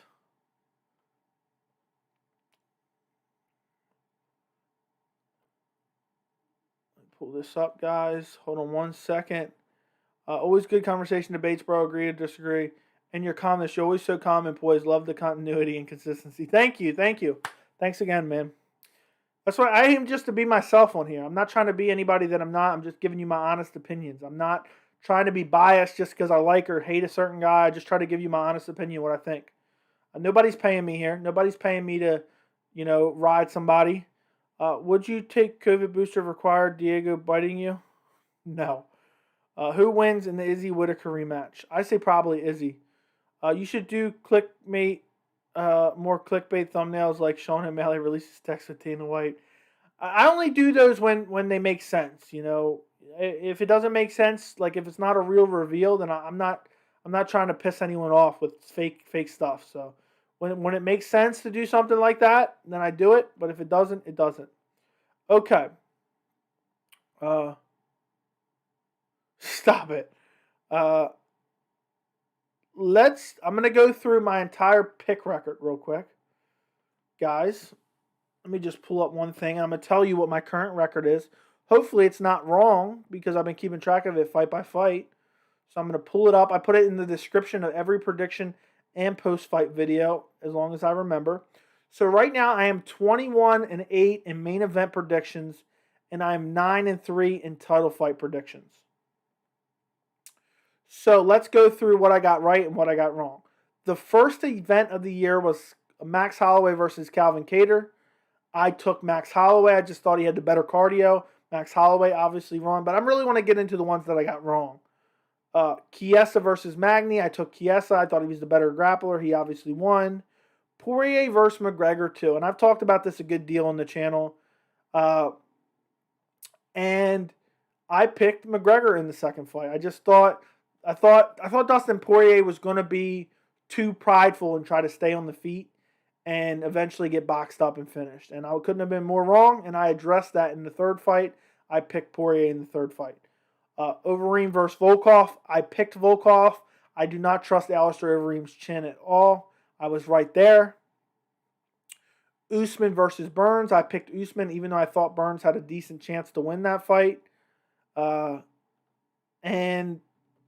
I mean, there's really nothing more to say about that one. That was a great fight. Burns almost stopped him in the first round. Blades versus Lewis. This was my first wrong pick.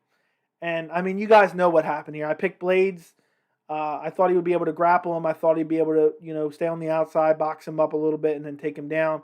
Lewis just has that touch of death, and Lewis hit him with that uppercut and slept him. Crazy. Next was Jairzinho Rozenstruik versus Cyril Gane. I thought Gane could be a future heavyweight champion. I picked Gane.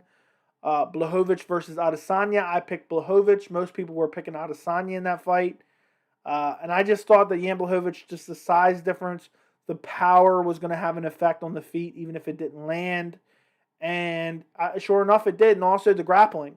Once Jan Blejovich was able to get Adesanya down, he wasn't able to get up. Edwards versus Muhammad. I don't even count that one because that went to a no contest. Brunson versus Holland. I picked Brunson in that fight. I thought he'd be able to take Holland down. Miocic versus Nganu 2. I picked Nganu to knock him out. Sure enough, he did.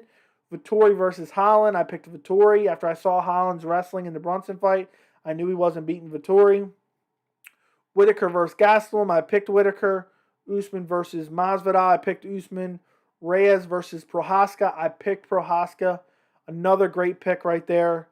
Prohaska is just such a fun fighter, guys. I can't wait to see who he fights next, honestly. And that was a crazy fight with Reyes. That was right before I went on vacation. I gotta sneeze. Woo! Mariano Rodriguez versus Watterson. I picked Rodriguez. I thought Watterson's massively overhyped for no reason. I thought Rodriguez has better striking. Watterson had better kicks. And sure enough, Rodriguez won. I'm trying to get to the ones I got wrong. Oliveira versus Chandler. Chandler almost got me another wrong pick there. Most of my wrong picks have been recently, actually. I picked Oliveira to win that fight. And, of course, he came out in the second round and won that fight. Font versus Garbrandt, I got wrong. Font just boxed Garbrandt up. Garbrandt had nothing to offer. I thought the speed would be more of a difference. I really thought Garbrandt was the faster guy.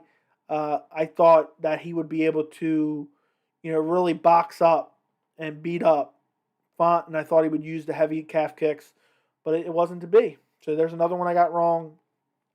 Jairzinho Rozenstruik versus Augusto Sakai. I took Rozenstruik. He got that brutal last second of the first round KO. Adesanya versus Vitor 2. I don't think anyone was picking Vitor in this fight. I picked Adesanya. Korean Zombie versus Dan Ige. I picked Dan Ige, unfortunately. Even though I love Korean Zombie, I just thought, I didn't trust him after Ortega fight. He came back and looked impressive, so I'm happy he won that fight. That's another one that I got wrong. Gane versus Volkov. I took Gane. Another impressive performance by Cyril Gane. What can you say? Great win. Poirier versus McGregor 3. Poirier just throws great calf kicks and beats him via broken leg TKO. Great fight from Poirier. I think he was going to win that fight regardless of the leg break. Makhachev versus Moises. I took Makhachev. Sandhagen versus Dillashaw. I took Sandhagen. And Dillashaw won via controversial split decision, I believe it was. I thought Sandhagen should have got the nod. I thought it was clear, but it is what it is. Nothing I can do. Hall versus Strickland, one of my worst picks. I picked Uriah Hall. Sean Strickland beat him. That was not a very fun fight. Lewis versus Gane. Great pick. I picked Gane. I was pretty confident in it. He went out there and beat the brakes off him. Cannonier versus Gastelum. Another controversial split decision. I picked Gastelum. I thought Gastelum should have won that fight. But it is what it is. Barboza versus Chikadze. I picked Barboza. Chikadze came out there and just styled on him. Another wrong pick right there. Chikadze just looks so good. I'm all on the bandwagon. I would pick him against a lot of people now. I would really pick Chikadze against a lot of fighters. He looks so good in that Barboza fight. Brunson versus Till, I picked Brunson. That was the most recent. I'm sure you guys know that. So a couple of these decisions go the right way. You know, if Sandhagen gets the decision, there's one. Gastelum gets the decision, there's two.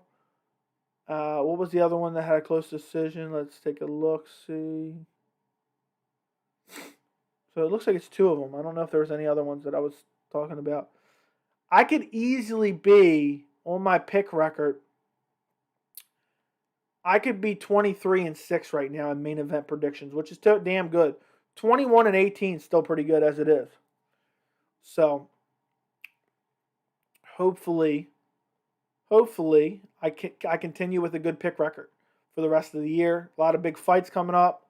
But do you guys let me know in the chat, do you guys like that I keep track of my prediction record and I put my record in the chat? Is that something you like? Or is it stupid? Or is it worthless? Or, I think you can know a lot about MMA and I think you can get a lot of predictions wrong.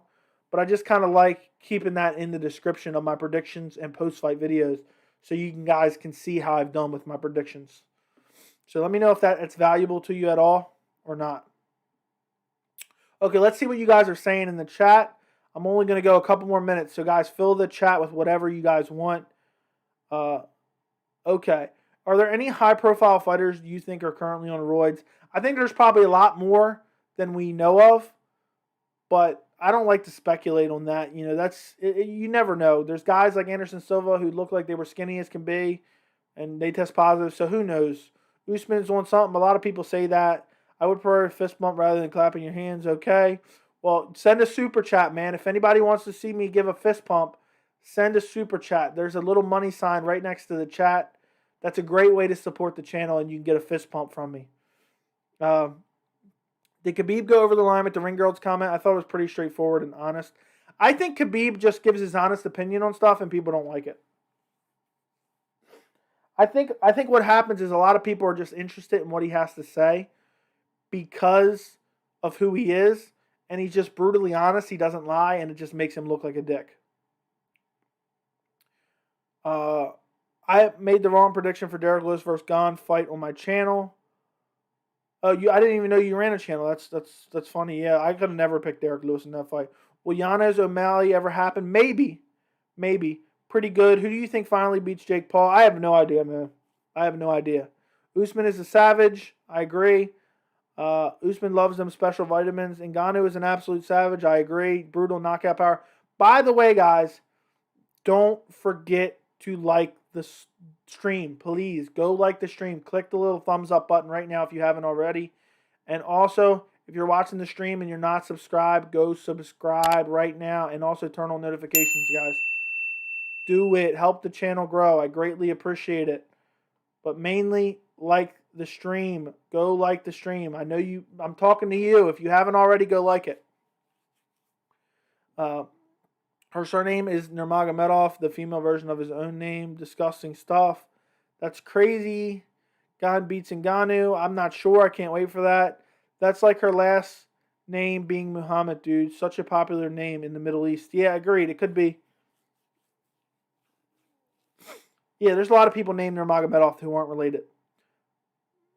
Google and his dad did state they were cousins on the interview. It's Nurmagomedov, light of Muhammad. It's just written differently in Russians.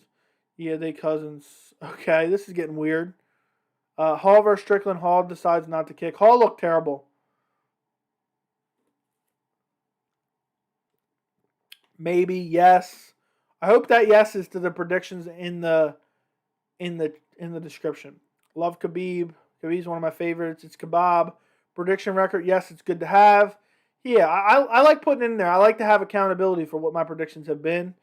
A lot of people, I feel like, when they get it wrong, they make excuses for why they got it wrong instead of really analyzing what happened and where you went wrong. But well, who knows? Who knows? I mean, I'm making excuses with the close split decisions, but either way, I like to have it in there. I don't feel like anybody else does that, and I think my record speaks for itself. 21-8 so far, and 9-3 in title fights. Title fights I got wrong so far was Petr Yan versus Aljamain Sterling, Rose Namajunas versus Weili Zhang, Davison Figueiredo versus Brandon Moreno are the 3 title fights I got wrong. Prediction record, yes, it's good to have. Okay, who wins, Oliveira or Poirier? I think Oliveira wins. I'm really high on Oliveira, but I think you can go either way. I think it's close to a 50-50 fight. If I had to give you my confidence level, I'm 70-30 Oliveira wins. Dustin the Diamond, the smell of weed comment, though. Stupid, though. Khabib, you're on Q podcast called Hotboxing. Yeah. Poirier. Dustin, first round KO. Dustin's going to wreck him.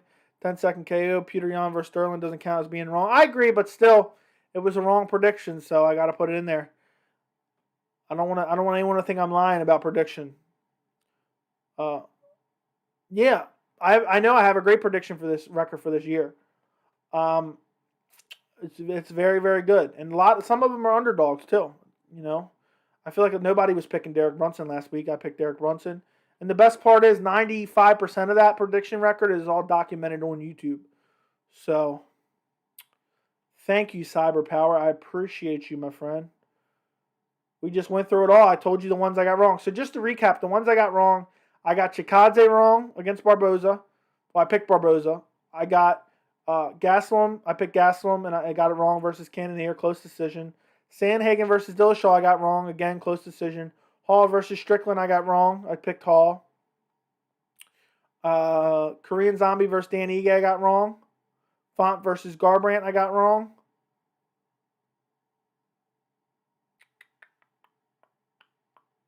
And Poirier versus McGregor 2, I got wrong. So it's pretty good. Barboza and RDA are chopped liver. I don't even know what that means. Are you saying they're not respected enough? I think that's what you're saying. Yeah, there's a lot of guys who weren't respected enough. All right, guys, we're about to hit the 2-hour mark of the stream. If you guys have any final questions, leave them in the chat. Otherwise, we're going to get ready to end the stream. I thank you guys all for joining me. I might do another stream on Friday, maybe. Sometimes I do it if I have some free time. Just let me know what you guys think. Too much as Korean Zombie. Barboza and RDA chopped liver as a Korean Zombie. Too much wear and tear. Barboza beat Beneil, though.